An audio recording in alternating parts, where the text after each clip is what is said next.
Омар түнгі кезекшілікті ұнатпайтын. Өйткені қараңғылық, бос көшелер, анда-санда кезігетін мас жолаушылар бәрі жүйкесіне тиетін. Бірақ сол түні ол жұмысты біразға созуға бел буды. Қарыздары жиналып қалған. Ал пәтер иесі төлемді кешіктірмеу үшін үшінші рет ескертіп қойған еді. Ескі көлігінің ішін темекі мен арзан ауа сепкіштің иісіне сіңген. Омар радионы қосып көңілін басқаға бөлгісі келді. Бірақ музыка орнына шиқылдаған радио толқындардың дыбысы естілді. Ол ауыр күрсініп, оны өшіріп тастады да, қозғалтқыштың бір қалыпты гүрілі мен өз ойларымен оңаша қалды. Оның жасы 40-қа келгенімен одан әлде қайда үлкен көрінетін, маңдайындағы әжімдер, шаршаңқы көзқарас, самайындағы ақ шаш, таксистің өмірі оңай болмаған. Шексіз сағаттар бойы көлік тізгіндеу, әртүрлі мінезді жолаушылар, бітпейтін ақша мәселесі. Омар жалғыздыққа баяғыда үйренген, жұбайы да баласы да жоқ. Кейде өз өмірінің осылай өтіп кететінін ойлайтын. Түнгі қалада адамдарды тасып, жат жұрттың әңгімесін тыңдап, сосын үйге бос пәтерге қайтып келу.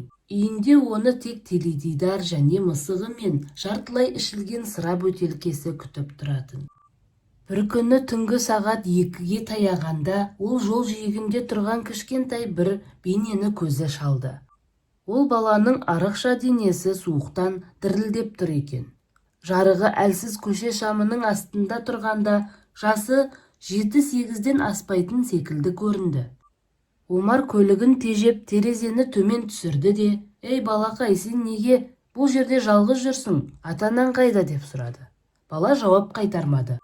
Тек үрейге толы қара көздерін көтеріп, мыжылған қағаз парағын созды. Омар қабағын түйіп қозғалтқышты өшірді де көліктен түсті. Суық жел бірден денесін қарып өтті, курткасын қымтап жауып. Дірілдеп тұрған баланың қолынан қағазды алып жаймен ашты. Ол жердегі жазу қисық қыңыр, асығыс жазылғаны көрініп тұр. Ол жерде оның аты Сұлтан, әкесі қауіпті адам. Ол бізді іздеп жүр. Мен бұдан әрі қашып жүре алмаймын. Бірақ Сұлтанның қауіпсіз жерде болғанын қалаймын. Өтінемін, оны балалар үйіне жеткізіңіз. Ол жерде оны күтіп отыр. Ал мені іздеуге тырыспаңыз. Бұл өте қауіпті. Сізге рахмет деп жазылған. Омар қағазға қайта-қайта үңіліп, арқасынан мұздай суық толқын жүріп өтті. Бұл жай ғана жазба емес, бұл жанайқай еді. Ол әлі үнсіз тұрған балаға қарады. Ол ескі күртешесінің шетін қыса ұстап, сол қалпы қозғалмай тұр. Омардың басында сұрақтар қаптады. Бұл әкесі кім? Ол неге қауіпті? Мені іздемеңіз дегені қалай? Бірақ ойланып тұруға уақыт жоқ еді. Әр минут баланың өміріне қауіп төндіруі мүмкін. Жарайды, Сұлтан, отыр көлікке, деді Омар. Даусын барынша жұмсақ шығаруға тырысып. Бірақ даусындағы дірілді өзі де сезді. Бала үнсіз көлікке кіріп, артқы орындыққа жайғасты. Омар қозғалтқышты оталдырып, орнынан қозғалды. Артқы көрініс айнасынан Сұлтанға қарады. Ол сыртқа көз тігіп отыр, жүзі сұп-сұр, көздері бос. Қорқыныштан босап кеткен жанар секілді. Жетімдер үйі қаланың арғы шетінде ескі ауданда орналасқан. Омар ол жерді білетін. Қылмыстық топтар жиі жиналатын күмәнді аймақ. Тіпті күндіз де ол жаққа себепсіз бармаған дұрыс. Бірақ басқа амал жоқ еді. Бірнеше шақырым жүргеннен кейін Омар артқы айнадан қара джипті байқады. Алғашында мән бермеді, қалада көліктер толып жүр ғой деп, тіпті түнде де. Бірақ біраз уақыттан соң қара көлік әлі де соңынан еріп келе жатқанын түсінді. Ара қашықтық бірдей, бірақ көз жазбай бақылауда. Жүрегі тарс-тұрс соға бастады. Ол бірден жолын ауыстырды, келесі көшеге бұрылды, сосын тағы бір рет. Бірақ қара көлік әлі де соңында еді. «Қане, бұл не масқара?» деп күбірледі Омар. «Бізді аңдып жүрме?» деп айнаға қайта-қайта қарады. Сұлтан да қауіптің жақындағанын сезді ме, денесін кішірейтіп орындыққа бүрісе түсті. Омар тістеніп, рөлді қатты қысып алды. Егер хатта жазылған сөздер рас болса, оларды біреулер шынымен аңдып жүр. Демек әлгі қауіпті адам Сұлтанды жайдан жай жібермейді, деді де Омар көліктің жылдамдығын арттырып тар көшелерге бұрылды. Омар бұл тар көшелерді бес саусағындай білетін. Таксистік жұмыс оны қаланың әр түкпірін зерттеуге мәжбүр еткен. Сондықтан қара көлік артта қала бастағанда ол босаңси қоймады. Бұл жай ғана уақытша үзіліс екенін түсінді. Жол шексіздей көрінді. Әрбір алыстан естілген дыбыс Омарды селт еткізді. Ол соңғы рет мұндай қорқынышты қашан сезінгенін ойлап көрді. Мүмкін жастық шағында жергілікті бұзақылармен төбелескенде болар. Бірақ бұл қазіргі жағдай мүлде басқа еді. Қазір ол тек өз өмірі үшін емес, осы кішкентай үнсіз бала үшін де жауапты еді. Бұл бала тым көп ауыртпалық көрген сияқты. Балалық шаққа тән аңғалдық оның көзінде мүлде жоқ болатын. Омар жетімдер үйіне жеткенде, оның бойынан ауыр жүк түскендей болды. Жетімдер үйі ескілеу, шағын ғимарат екен. Сыртының бояуы қабыршақтанып, қабырғалары көгеріп кеткен. Ол көлігін дәл кіреберістің алдына қойып, айнаны тағы бір шолып өтті. Қара көлік көрінбейді, бірақ Омар бәрібір біреудің сырттай бақылап тұрғанын сезді. Ол есікті ашып, Сұлтанды сыртқа шығаруға көмектесті де, ғимараттың есігін қақты. Бірнеше секундтан кейін есік ашылды. Табалдырықта орта жастағы әйел тұрды. Жүзі шаршаңқы, көзінің астында қара дақтар бар. Ол алдымен Омарға, содан кейін Сұлтанға қарады.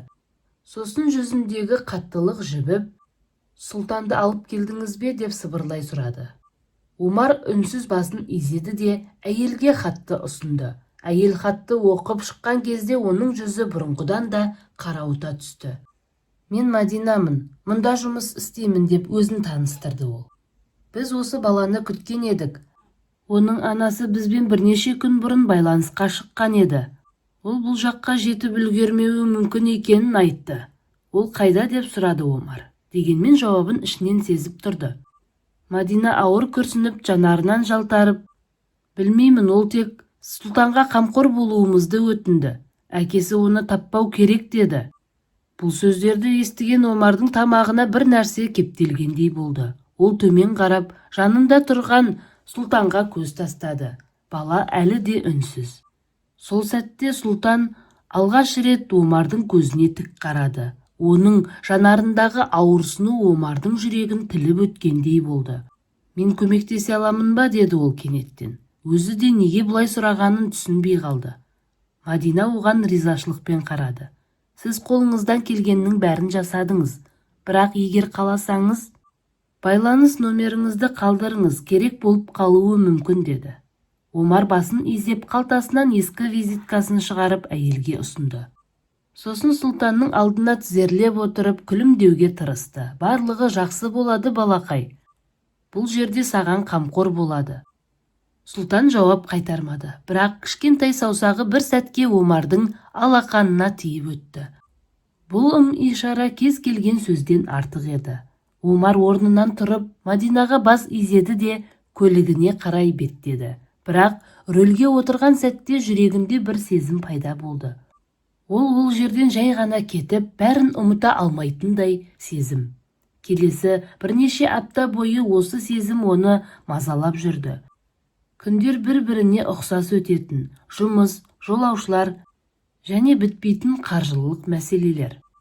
Бірақ әр жолы жетімдер үйінің жанынан өткенде ойы Сұлтанға қарай ауа берді.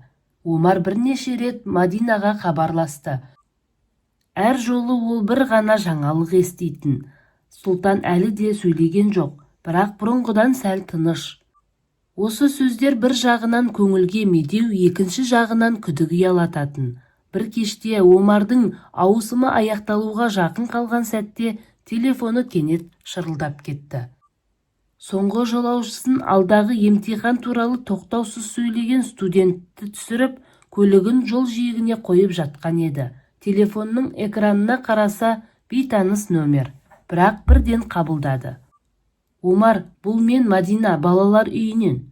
Әйелдің даусы гүрілдеген, сыбырлап сөйлеп тұрғандай. Көз жасы үнін дірілдетіп тұрғанын анық сезуге болады. Омардың бойын бірден суық сезім биледі.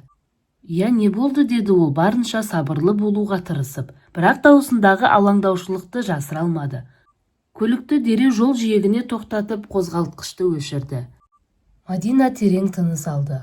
Омар оның өз-өзіне келуге тырысып жатқанын естіп тұрды. Дауысы дірілдеп, әрбір сөзінен ауыртпалық сезіліп тұрды. «Омар, сізге бір нәрсе айтуым керек», деді ол ақырын. Сөзін жалғастырмас бұрын біраз үнсіз қалды. Омардың жүрегі дүрсілдей соқты. «Сұлтанның анасын тапты, бірақ ол енді жоқ» деген сөздерді естіген кезде Омардың тынысы тарылып, жүрегі бір сәтке тоқтап қалғандай болды. Сосын кеудесін жарып шыққысы келгендей жылдам соға бастады. Көлік ішіндегі ауа ауырлап, қимылдаудың өзі қиындап кеткендей көрінді. Сұлтанның анасын қала шетіндегі қаңырап бос қалған үйден тапқан. Полиция оның өлтірілгенін айтады. Бұл кісі өлтіру, бұл сұмдық. Осы сөздерді естіген Омар рөлді қатты қысқаны сонша саусақтарының буындары ағарып кетті. Сөйлегісі келді, бірақ дауысы шықпай қалды. Санасына тек жеке көріністер қайталана берді. Сұлтанның үрейге толы қара көздері, қағаздағы дірілдеген әріптер, көліктің артқы орындағы үнсіз отырған әлсіз бала. Енді осының бәрі шындыққа айналды, шындық әрі қайтарымсыз. Ақыры дегенде Омар зорға тілге келді. Бұл қалай болған? Ал оның күйеуі ше, деді ол, жүрегі тағы бір соққы күткендей дүрсілдеп. Мадина тағы үнсіз қалды. Омар телефонның арғы жағынан оның мұрнын сүртіп жатқанын естіді. Сосын оның үні бұрынғыдан да сәл қатайып шықты. Бірақ ішінде әлі де ащы мұң сезіліп тұрды. Күйеуі ұсталыпты. Полиция жеткілікті дәлелдер тапқан екен. Көршілер айғақ берді.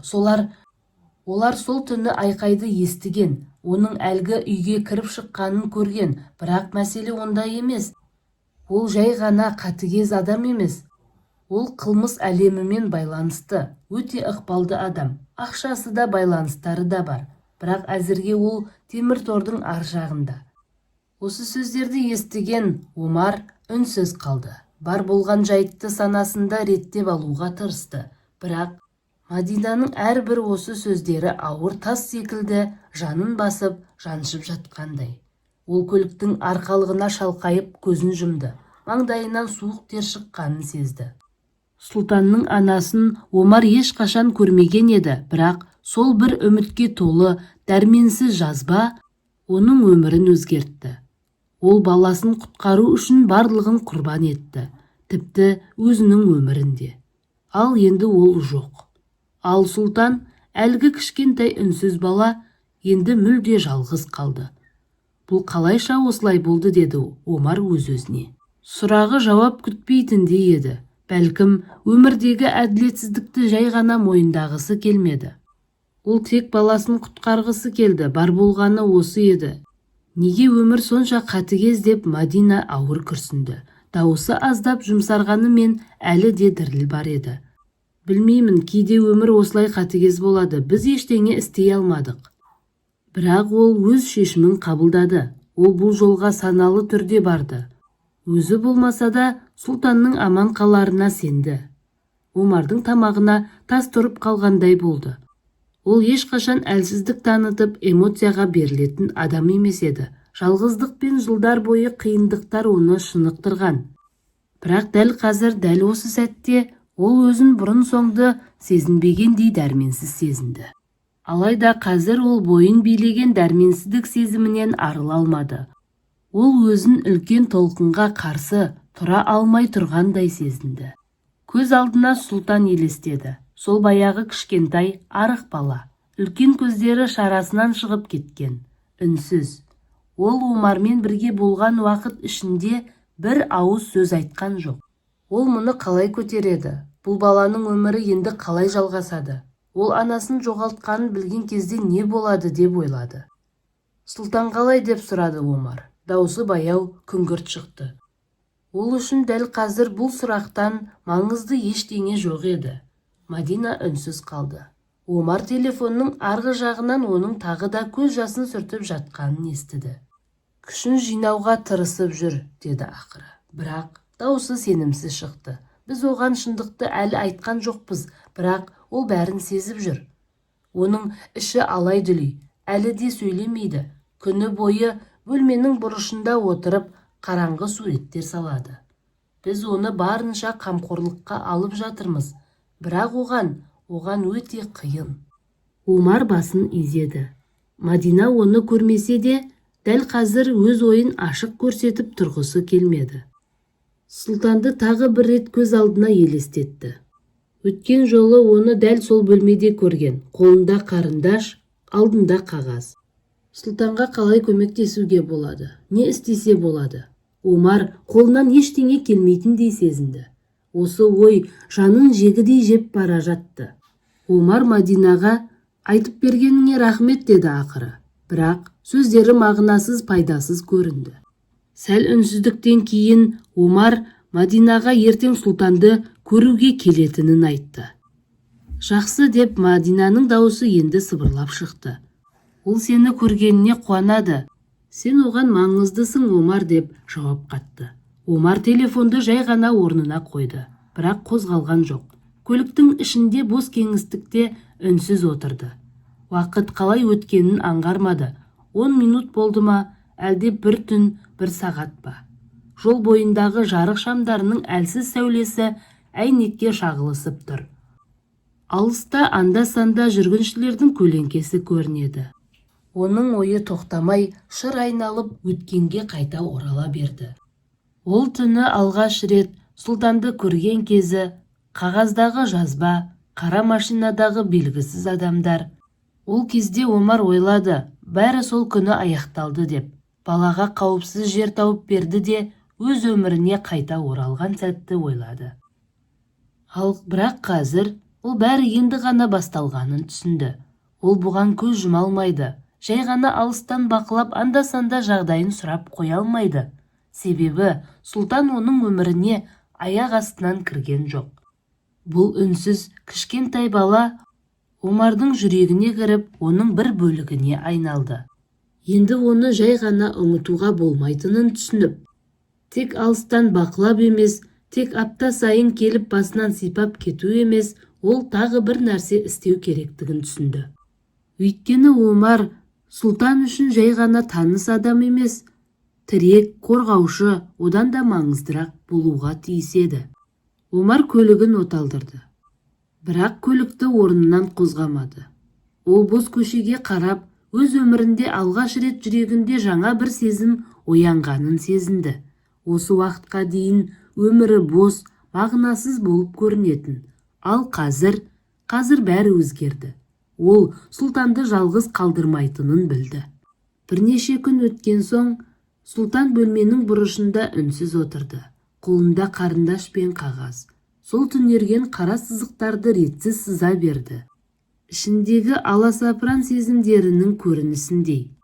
Омар ішке кіргенде бала басын көтеріп оған қарады. Көзінде бір сәтке таныстықтың ұшқыны жалт етті. «Сәлем, Сұлтан», деді. Омар қасына отырып. «Мені есіңе түсірдің бе?» деп сұрады. Сұлтан басын изеді, бірақ сөйлемеді. Омар балаға сұрақ қойды. Оған қысым жасағысы келмеді. Тек қасында отырып қағазға қарап отырды. Біраздан соң Мадина оларды кешкі асқа шақырды. Осылайша оның Сұлтанға келуі әдетке айналды. Апта сайын кейін одан да жиі келе бастады. Омар оған кітаптар, ойыншықтар, тәттілер әкелетін. Өзі басынан өткен қызықты оқиғаларды айтып беретін. Таксист ретінде кезіккен жолаушылар туралы, қалың қарға батып қалған оқиғасы жайлы айтып беретін.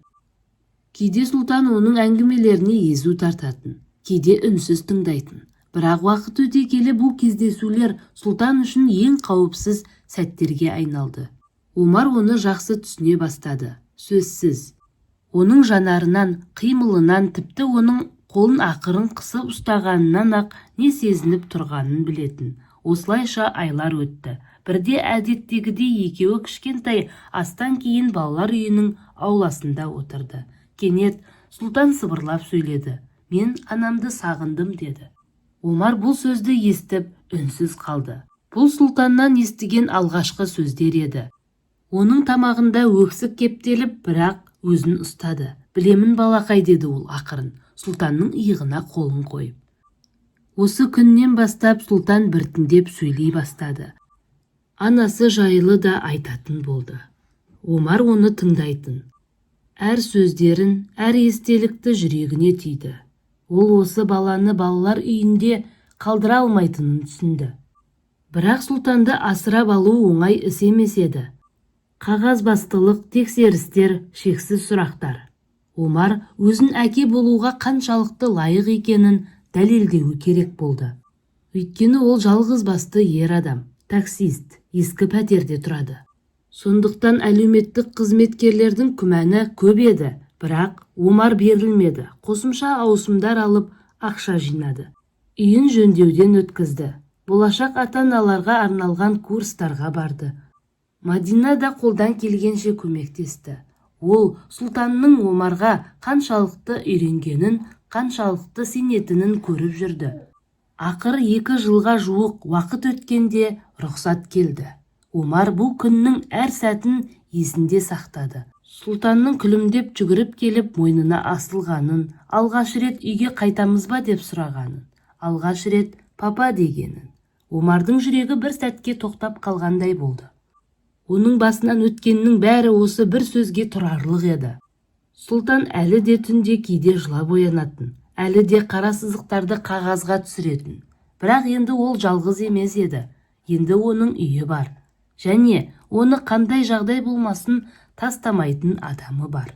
Осылайша тар жолдың бойында адасып келе жатқан 2 бейтаныс адам бір-бірін тауып, бірге жүруді үйренді. Олардың жолы ауыр басталған еді, бірақ ол махаббат пен үмітке жетелейтін жолға айналды.